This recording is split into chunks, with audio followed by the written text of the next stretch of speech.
It's Kevin Keatsman Uncanceled on 95.7 FM, KCMO Talk Radio. Good morning, Kansas City. Welcome to Uncanceled on KCMO Talk Radio 95.7 FM. I am your humble host, Kevin Keatsman. Happy to be with you at the start of a new week. Pretty nice day outside today. Hope you're getting some fresh air and you had a wonderful weekend. Great to have you with us, as always, on KCMO Talk Radio. We've got a fun show lined up for you. We will talk about where everybody's getting the story wrong with these riots in L.A. because it's turning into a Trump versus Newsom thing. And we'll kind of go into the politics and non-politics of this story as it's unfolding. We will also talk a little bit about Kilmore is back in the country. I think you heard it there in the update. They've jailed him, and they're going to try him, it sounds like, and put him away for a long time. Well, the left rejoiced when they heard Kilmore was coming back, and now it looks like it's going to end very poorly for him.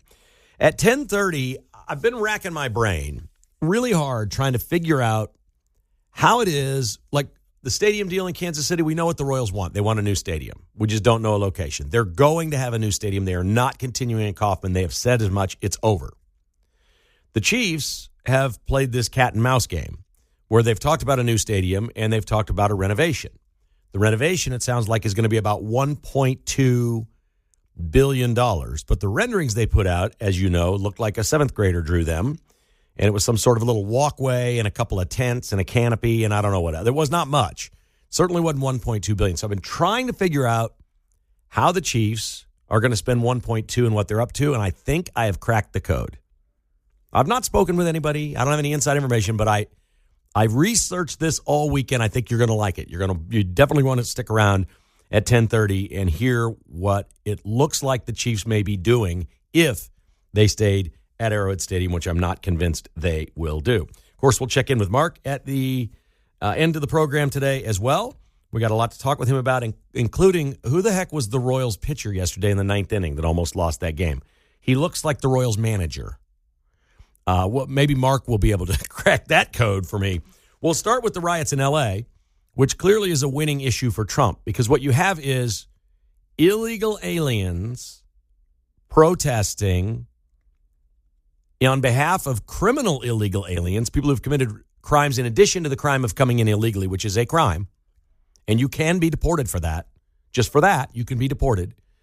But now they're supporting murderers and rapists and whatnot, and the White House is starting to release some information on some of the people that they're protesting for, these peaceful protests. One man from Vietnam is 49 years old. He had a murder conviction, convicted of murder, running loose in America illegally. Pretty sure that's somebody we want to round up. 55-year-old Mexican national, child cruelty. Oh, that's a good one. Child cruelty charges and a firearms assault. A 49-year-old from the Philippines, sexual battery, and a 44-year-old rapist. Those were just a few of the ones that they were picking up on Friday because they know where they are. They've done their research.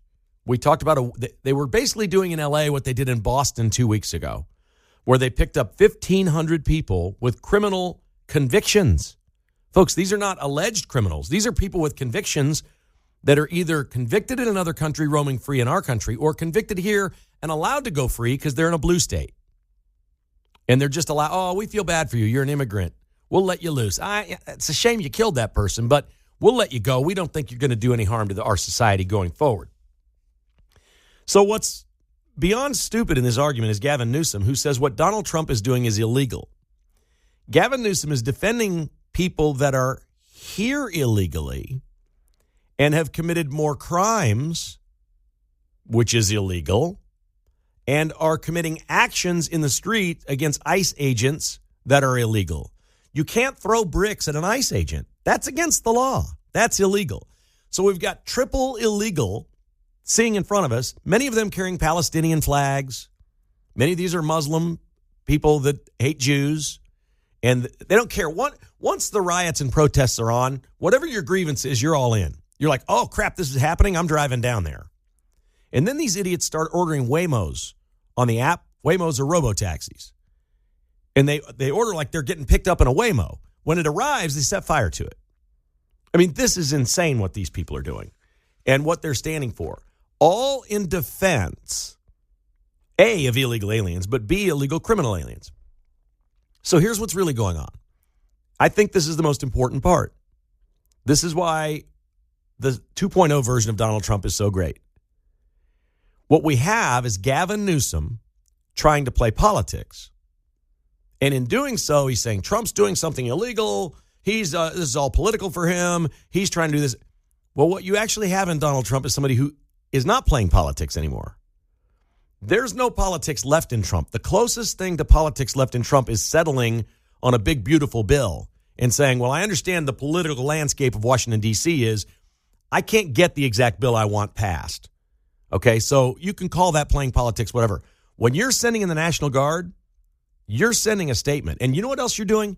You're getting everybody that is in law enforcement in America motivated to go to work today. I know we have members of the law enforcement community listening to this broadcast right now, and you're pumped. You're like, dang it, we finally got somebody that gets it. The reason that I do this for a living is to get bad people off the streets and keep our community safe. And we got a president who's not playing politics anymore. And if Gavin Newsom thinks he can claim it's illegal for Trump to send in the National Guard, I don't think he understands how this works. These laws have been in place since at least 1992 that the president has the right to send the National Guard wherever he wants. And then they're going to claim he's a tyrant, he's a dictator, he's taking over the country. But America knows Donald Trump. They know Donald Trump better than any other American citizen. And America's decided that he's not Hitler, and he's not going to do that. And when you see the video of people waving Mexican or Philippine flags with one hand while setting fire to an American flag with the other, Gavin Newsom has no chance to gain traction with this issue. None. He should just step back and let Trump do his thing. He really should at this point. He's going to win California. If he wants to run for president, you better get on the side of the American people, which is overwhelmingly lacking in support for any illegal immigration. Almost all Americans want to do this legally. And if somebody's here illegal and they've committed a crime, Americans, this is not close. They want them deported. They don't want them in our prisons. That costs us money. Get them out. Trump's doing that job. I made a big deal about this about a week ago on the show. I said, doesn't sound like much. 1,500 in Boston. I said, that's 1,500 illegal aliens that had committed crimes and were convicted of crimes and let go. Do you know how much crime 1,500 people can do, even as, what's Boston, 4 or 5 million people? 1,500 criminals can do a lot of crime in Boston, especially if they're consolidated in one area of Boston, which they were. They rounded most of them up within a couple miles of one another. It's terrible. And they're doing this in all these cities. And they go to L.A. and they've got these people. They've got them dead to rights. We know who you are. We know you're from Vietnam and you were convicted of murder. We know you're here. We're taking you in and we're deporting you. You're done. And so people want to riot over that? There's nobody in America is going to agree with that. Nobody. Just people that are crazy and want to. Now, you may come in and say, I'm LGBTQ plus and I'm really ready to throw a Molotov cocktail at anything because of this. Or I'm Palestinian, I hate the Jews, and I'm willing to pile on it. They don't even know what they're protesting. There's going to be some unbelievable interviews come out with these people. And by the way, the overwhelming majority of the crowd, they can say mostly peaceful protest because what you've got, you have gawkers. You have spectators. It's no different than a football game. When this stuff happens in L.A., people come out of their homes and they go, let's go down there and let's hang out on a top of a bridge and let's watch. Let's see what happens. Like, seriously, a lot of these people are spectators. They just want to see the revolution unfold right before their eyes. Maybe shoot a video, get a selfie, become famous, catch something on tape. That is happening.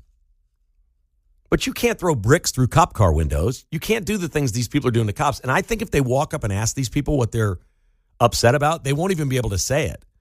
They'll just say, we're upset that he's sending people, that he's deporting people. Well, no, he's deporting criminals. Deporting criminals. And America likes this. And Gavin Newsom is wrong. It's the law. And Gavin Newsom has very quickly turned this into politics because he wants to run for president. I don't know why he thinks the things that he's saying right now, simply bashing on Trump, is going to get him in the White House when he can't run against Trump. Trump won't be running. You're going to run against the Trump record? You're just assuming it's J.D. Vance? I don't know what he's thinking. But he's turning this political. There is no politics left in Donald Trump. Trump 2.0 doesn't give a rip about politics. He cares about doing the job. And the law says these people aren't supposed to be here. They weren't supposed to be allowed in. They're here. And the first thing we're doing is rounding up anybody with a conviction. And they said it very plainly. We don't care if it's parking tickets, speeding tickets, outstanding warrant, DUI, whatever it may be. We're coming after you. If you're in the database for breaking our laws after you broke a law and got here, we're sending you home. And dang it, that's what we voted for, folks. It's exactly what we voted for. And you have one politician playing politics and the other one is not. There's no politics in the National Guard. It's we're not doing this. And don't even think about starting it in San Francisco or in another city because we're coming in and we're going to get the bad people and you're going home and we're going to find out is they're all illegal anyway. There'll be some organized Antifa American citizens that show up at some of these things. They're such wussies that, they may throw a couple pebbles and run. They're so soft. They got no chance. They don't want any part of this. They don't want the smoke bombs or the rubber bullets or anything like that. If they can find a perch where they can toss something off a ledge, maybe they will. Those people are soft. Those are mostly rich American kids, Antifa is mostly like really wealthy, deranged white kids between the age of 16 and 30 that are hardened leftists. They are not tough, and they don't want any part of a fight. They just like going and demonstrating, getting in the face of Christians and things like that, and see what happens, and they scream at each other, and then they run. That's not who we're talking about. We're talking about some hardened criminals here in the streets of L.A., and I support it completely. This is a win for Trump no matter what. He's not running again, so he doesn't need a personal win. But you can't watch this video and see what they're doing. You can't see somebody holding a Mexican flag, waving it proudly, and burning an American flag and say, oh, yeah, I stand with those rioters. It just doesn't work that way. Great to have you with us. We're getting right to the phones here in a second. Did you see this news came out over the last few days about the state of Kansas and the revenue that's coming in? The governor in Kansas is largely there because they ran against Sam Brownback when he was the former governor for lowering all these taxes and trying to get Kansas to a no state income tax state. That was his plan. What happened when she became governor was that stuff started to kick in. They quickly had a $2 billion surplus in Kansas. And last year, about 14 months ago, in session in Topeka, they lowered taxes again. They changed the tax code in Kansas from 3 brackets to 2. Okay, so they simplified it. No tax on Social Security. They did a lot of things that's in the big, beautiful bill 14 months ago in Kansas. In May, their projected revenue, a couple months out, they said, well, we think it's going to be higher than what our projection is. This isn't the number, but let's just say it was $100 million was projected income tax revenue in May. They were projecting it would be 30% higher, which would be $130 million. It came in at $185 million. They took in May almost double what they thought they would with this new tax code. Lowering taxes, simplifying it, and not taxing on as much stuff has led to business growth and expansion and more revenue coming in. It works. It will work for the federal government. All right, here we go. Our phone number, if you'd like to join us, is 913-408-7957. We go to the phones, and Jerry is up. Hi, Jerry. How are you this morning? Kevin, just fine. I got a question. What I don't understand is why Trump would call up the National Guard when he has the Army Reserve to call up. The Army Reserve is his army. The National Guard is Goofy's army. Now, why would he want to cross swords with that clown when he could he didn't have to? And I want somebody to call in and straighten me out because I was a member of the Air Force Reserve for quite a while, and just it's a whole different makeup. So why is he fiddling with that? And maybe it's semantics. Maybe somebody's just got it screwed up, and he's going to call the reserve instead of the guard. But I'd sure like to know the answer to that one. Well, I'm not an expert on this. I'll just tell you right now. But is the National Guard, I think you can make an argument the National Guard is in many ways run by the state. It is. It's so the state's army. I think he might be doing it to poke the bear. Well, maybe. I don't, and he's done crazier things than that. And maybe that's the whole case. Maybe he just wants to get the underwear model out there all revved up, and I guess he's doing it. I don't know. I mean, it's just it doesn't, to me, it doesn't make any sense. Well, why even fiddle with the guy? I do think from a public relations standpoint, it is different because there's supposedly 500 Marines on standby right now, and have not been called in. And they're like active Marines. He's going to send the Marine. If this thing gets bad, the Marines are going in. Now you've got your military doing it, and that's a whole different level. And I think you try to hold off, or you just don't want in America. You don't want to think you have to send your own army in to go get people. But you know what? We've been invaded. I don't care what anybody says. We've been invaded. We've been invaded by tens of millions of people. We've been invaded, and as far as I'm concerned, that's what our military's for: is to keep our border closed and get people out that invaded us. That's why we have a reserve. That's why we have a National Guard. That's why it's there, to protect us. Yep. And you're right. We've been invaded. It is. Well, Kevin, I'll go. I had that question, and maybe it's just a poke the bear scenario. I don't know. But anyway, listen, thanks, and you guys are doing a great job. Thank you, Jerry. I appreciate that, man. Yeah, thank you. You're a great caller and a great listener. We appreciate you listening every single day, for sure. No, it's not really that tricky of a situation at this point because there isn't that much happening. And if these people have half a brain, if they're illegal aliens at this point, if that's where you were in L.A. and you were illegally there and you've been convicted of some sort of crime, and again, it doesn't matter what it is. It could have been petty theft. You might have stolen a pack of gum from a 7-Eleven. If you did that and they caught you and they wrote you up, you're in the database, they're coming to get you. And they know that. The people hanging around aren't those. The job is now difficult. I think at this point, finding the illegals that have been convicted of crimes in that location in Los Angeles is very complex because I think they fled. I don't think they're there. I just think it's a bunch of people who maybe they're here illegally.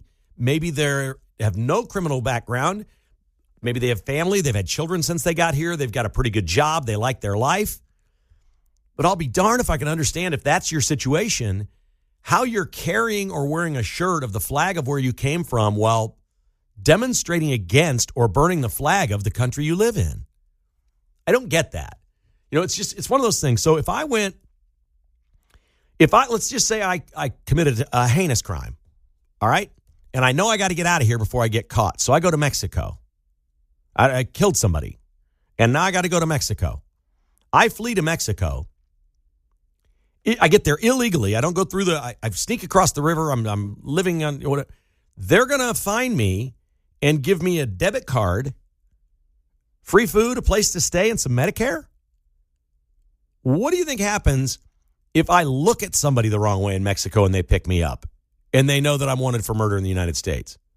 What would that be like for my experience in Mexico? Holy smokes, folks. This thing is so jacked up. The left has done so many crazy ideas about different things related to illegal immigration, and they change their words and they get cute. And man, I'll tell you what, I said this on my podcast today, and this is dicey territory. You want to really piss some people off? What do you think the black people in LA think right now about these people doing this? Because they defaced the Kobe Bryant mural, the one with his daughter. They sprayed all over it and destroyed it. You want to see some people mad? Kobe's a hero in that town, and they wrecked that thing. This is Uncanceled on KCMO Talk Radio. All right, coming right up, I'm going to explain to you what I think the Chiefs may be up to should they renovate Arrowhead Stadium. Stick around for that. We got some nice gentlemen on the line here. I like to get all the calls in here if we can. JP's been waiting patiently in Bonner Springs. Hello, JP. Good morning. How are you? Good, sir. How are you? Fine. I'm just calling in reference to your last caller. He asked why the president called up the Guard versus the reserves. It's true that the Guard belongs to the states, but the reserves belongs to the federal government. But the United States Army Reserves are not combat units. They do not have a combat role, so they are not outfitted to handle riots. Okay. Are they mostly like mechanics or computer people or things like that? Is that what they do? Support units. Yeah. Professional. Logistical type units. Yeah. Support units. So they're not skilled or trained to come right out and go out into to handle a situation like that. I believe the only reserve unit that's a combat unit is the 100th Infantry in Hawaii. Okay. And then that would explain why he's got the 500 Marines standing by, because I'm pretty sure they're ready. Yes, sir. Yes, sir. They'll be ready. Thank you, JP. Great call, buddy. Yeah, thank you. Appreciate you, man. That's awesome. Here is Jeff in Shawnee. Hi, Jeff. Good morning. Hi, Kevin. Yeah, great show. Hey, I've been going down to the licensing bureau down there in the Mission since I was 16 years old. I'll be 62 this year. And I got a thing in the mail saying my license is going to be up. So I went down there, and they told me it was a 2.5-hour wait. I said, okay, I got nothing going on. And my birthday's in another week, so I sat down. And 15 windows. 4 of them are going, just 4. And I sat there for about 45 minutes. I went up to the lady. I said, hey, well, we got 15 windows here. How come we only got 4? And she goes, we just can't get nobody to work here. I said, okay. So about 2 hours later, I went to go use the bathroom, and the bathroom's locked up. It said out of service. So I went to the girl. I said, hey, what's on with the bathroom? She goes, it's been out for like the last month. And I said, well, you guys got a bathroom, don't you? Mm-hmm. And she goes, yeah. I go, but you don't have one here in a government office. And she said, no. And I said, man, I used to plumb, man. I could probably fix it. But here we go, man. Kansas is sitting on $500 million. Right. It took me 3 hours to get through there. Yeah. And no bathroom, man. Well, so you don't need to sit there. You can sign up early, and they'll send you a text and give you a time, and you show up, and it's easy, and you're done. How many people were waiting? Yep. But here's was there a big deal crowd of people waiting? There used to be like 200 people waiting in there. Was there anybody else in there? There was a crowd of people, but see, they weren't set up like the DMV across the street. Okay. They would not take my phone number, so I couldn't leave. I see. And they didn't know if it was going to be 2 hours or less, so they had me locked in there, even though right across the street, the DMV, you can give them your phone number, and they can text you 5 minutes out. No, I was locked to a chair for 2.5 hours. Yeah, I think you just described every post office everywhere. You want to see government? Thank you for the call, man. I really appreciate it. You want to see buildings falling apart, go to a post office. And concrete in their parking lots and everything else. Like concrete cancer, which is the reason we were going to get stadiums, right? It's concrete cancer. So we know the Royals are getting a new stadium, period. They're going to do that. That's happening. They're not staying at Kauffman Stadium. We don't know what the Chiefs are going to do. I personally still think they'd be crazy to not build a brand new stadium with all the entertainment around it like everyone else.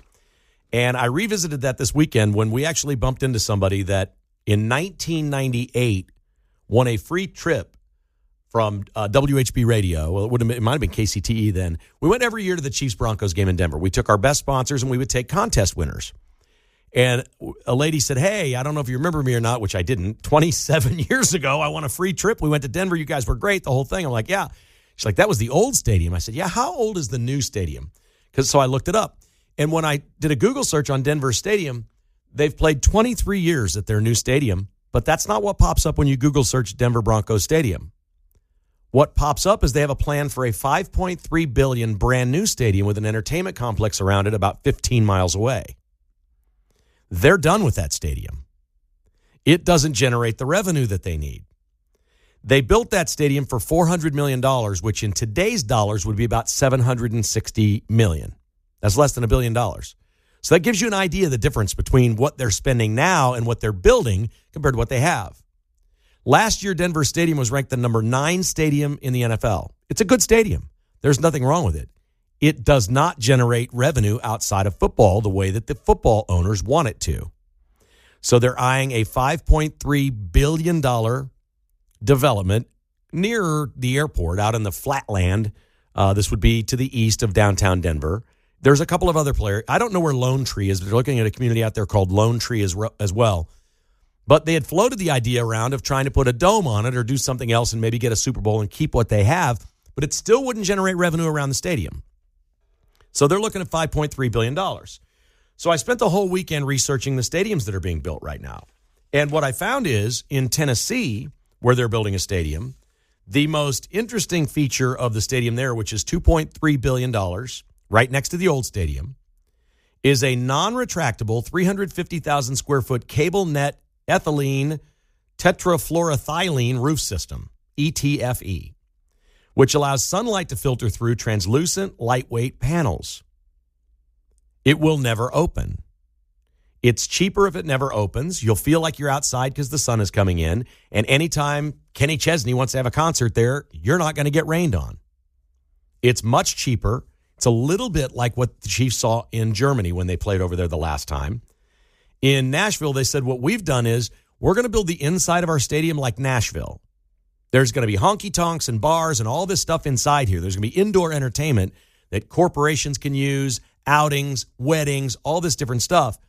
And then the cheap seats upstairs, they're building massive concourses on the what is considered the outside of the stadium, where it's open air when the weather's nice. You can come early before the game. We'll have live music up there. There'll be bars, everything at the stadium on the exterior, up at the highest portions, where you look out over the Cumberland River and see the entire downtown skyline. I think they know what they're doing in Nashville when it comes to rooftops. But for the game itself, it's going to be enclosed, and they're doing that for $2.3 billion. That's a brand new stadium. In Buffalo, they're building a brand new stadium, and this is completely wild. In Buffalo, they're using a canopy system. And the canopy system, the best way to describe what this is, it's going to cover 60% of the fans. 65% of the fans will be covered. It has a snow melt feature to it because sometimes they get 7 feet of snow. It has to melt the snow as it hits the canopy. They're going to leave an open-air stadium in Buffalo. It's going to be cold, but 65% of the fans will be covered from the elements, and they won't have to shovel snow out of there in all these seats. You've seen these videos where they're trying to just get people in. There won't be any snow. You'll be able to walk in and it's covered. And they're going to do this. Now, the price of their stadium has gone up. It was going to be $1.7 billion. Now it's looking at closer to $2.2 billion. The state of New York, the county, and the city are giving them 50% of the original project. And according to the report that I read, that is the highest number any NFL team has ever gotten. 50% of their project paid for by public funding, taxpayers, is the biggest number, according to the story that I read, ever. Well, the Chiefs are well over that on both plans now. They're 70% in Kansas. They're 50% in Missouri, but they still have the county and the city to kick in money. So the Chiefs, quite literally, whatever they decide to do, it looks like they're going to get the highest percentage of taxpayer money, essentially taxpayer money, that's ever been offered to an NFL team. And in Buffalo, they're going to melt snow with the can. Now, I like the Buffalo idea a lot better than the Nashville idea for Kansas City. Cover 65% of your seats when it's raining or snowing or whatever, but leave me an open-air stadium. I think that would be much cooler. I like open-air football. Again, Buffalo's a far different place than here because of all the snow they get, and it's much colder there. But Nashville has decided Nashville's weather's a little bit better than ours, but not much. And they've decided they want to be enclosed. But they do a boatload of concerts in Nashville at their football stadiums. All those award shows are there and everything. So, climate controlling it is a big deal for them. But they're doing those. These are not domes. Again, in Nashville, the thing that they're putting over the top doesn't open. I think opening roofs are done. They cost like an extra $1 billion to have a roof that opens. That's just throwing away like $1 billion. They're very expensive, and no football coach ever wants them open. They always want them closed. So Buffalo's not leaving an option to close anything, and Nashville's not leaving an option to open anything. So that's where I am with the Chiefs. I've said this all along. I just want some outdoor football. It'd be great if we got a Super Bowl. That's clearly what Tennessee's going for. Theirs is going to be closed. They'll be able to do a Super Bowl. I don't think Buffalo's going to get a Super Bowl in that stadium because it's going to be open air. So if the Chiefs are renovating for roughly $1.2 billion, it's got to be one of these two systems. It has to be. It either has to be some sort of a canopy system that's going to cover most of the fans, and you'd be able to put a bunch of heaters and things in there to where the fans are warmer than whatever the outside temperature is. They're able to do that in Buffalo as well. Or this translucent system that they're putting in Nashville, which is not all that expensive. And if you don't get 7 feet of snow on it, it sounds like it's just fine. Maybe the Chiefs are looking at something like that. Because I haven't really been able to figure out what it is they're going to do to Arrowhead to make it something that it's not. I do think spending $1.2 billion to put one of these types of roofs on Arrowhead is a mistake. That'll get you a Super Bowl. I don't know if it'll get you a Final Four. But if you can start from scratch like Denver's going to do, like the Raiders did, the whole division, the Chargers play in that SoFi Stadium in Los Angeles, are the Chiefs really going to be the only team in the division without a brand new, state-of-the-art, revenue-generating stadium a couple hundred days a year when there's no football? The Arizona Cardinals have it. The Dallas Cowboys have it. Both L.A. teams have it. Everybody's doing it. Everybody's building a big, beautiful stadium with all kinds of entertainment around it where the team makes money even when football is not being played. I find it hard to believe the Chiefs aren't going to do that, even if it costs more. Why would you not? If the revenue generation is there, and Mark Donovan, the team president, has said, there's some things that we can put around Arrowhead to generate revenue, and his exact quote was, but it's not even anything like Power and Light. Okay, Power and Light for a lot of people has not been a success. We'll tell you it's not, unless there's a concert or something going on there that night, there's nothing there.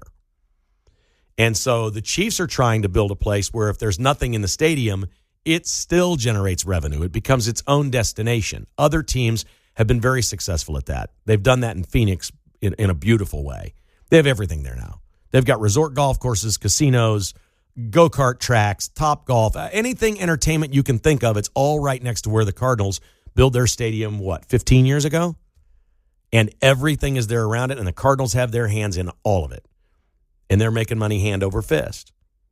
Obviously, that's a 365-day-a-year climate for an entertainment district. It's a little different in the wintertime here in Kansas City than it is in some places. But I don't know. These teams have just made an awful lot of money doing things other than football. And I knowing Clark Hunt the way I know him, why would he turn down the opportunity to make the most revenue? He's not scared to spend more money up front to make more revenue over 30 years. If the projections are there, I think it's going to be a new stadium. But seeing these plans these other teams have, but again, now these are not remodels. Buffalo's a brand new stadium. Tennessee's a brand new stadium. Denver's talking about a brand new stadium. Everybody's doing different things. But what they've put on their roof in Nashville and Buffalo sounds like something you could do at Arrowhead in a renovation if you were doing a renovation of $1.2 billion. Now, I'm obviously not an engineer or an architect. You're going to need steel beams and everything else to hold up whatever roof. So I think it's all going to have to be pillared to the ground somehow.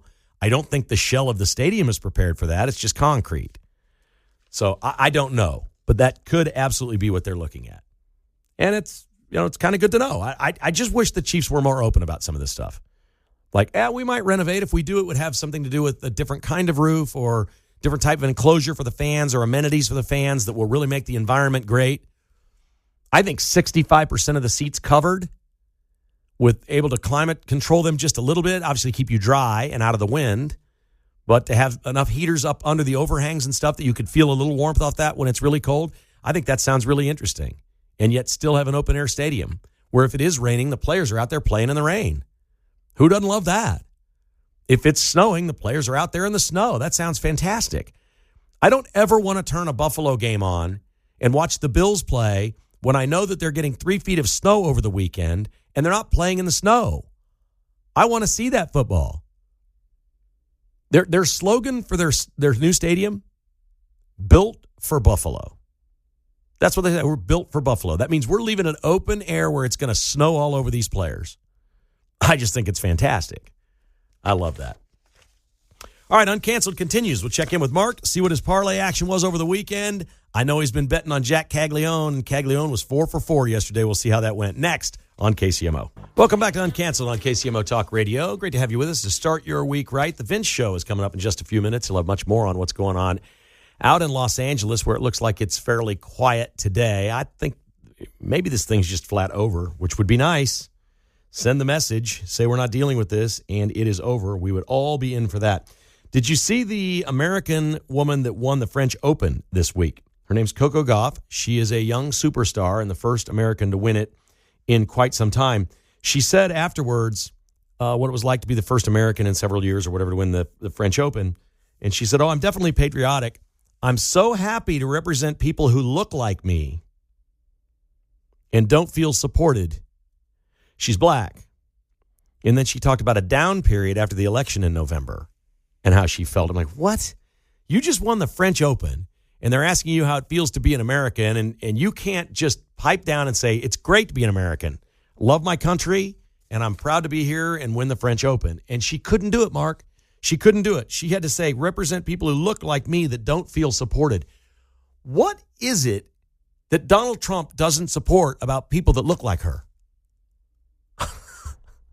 It's staggering to me. Part of the DTS, right? I guess. I just don't get it, man. Do you watch tennis at the highest level? I usually do. I didn't this weekend, but usually I'll watch Wimbledon and stuff like that. This Carlos Alcaraz is something else. I'm not a big tennis guy. He's 22 and just won his 5th Grand Slam. Mm-hmm. He was down 2 sets. It took him 5 hours to win and won the French Open. That's insane. See, that's a part of his game. He makes you think that you're going to win, and then he's so young and so athletic, and so he can go the distance. He has the endurance, so he makes you think you're going to win, and then he just comes right back every time. Dude, he's got 5 majors at 22. That's just crazy. Who is Trevor Richards, and why does he look like Matt Quatraro, and the Royals manager, and why was he pitching yesterday when it was 7-2 Royals in the 9th? I did not know who this guy was, and I feel like I'm a pretty big Royals fan. Did you not think it was Matt Quatrero? Yeah, he did look quite a bit like his manager there. I mean, Did he come out? Yeah. The center field camera's on him. He's pitching. He's got the hair out the back, and it's all gray, which is kind of manager Q. I always get Mayor Q and manager Q kind of mixed up here.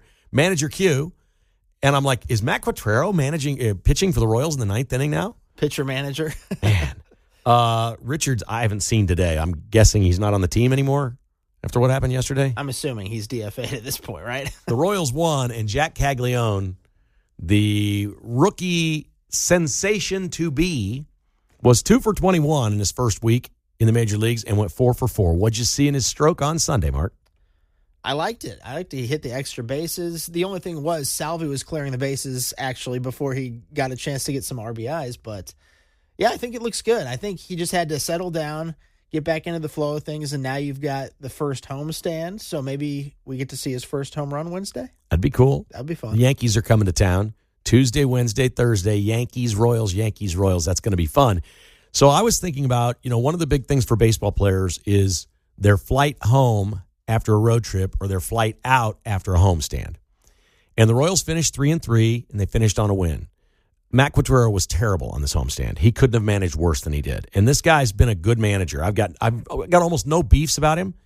He was dreadful on this road trip. The stupid things he did were just asinine. I couldn't believe it. Like, I don't even recognize him. I'm thinking to myself, is he distracted?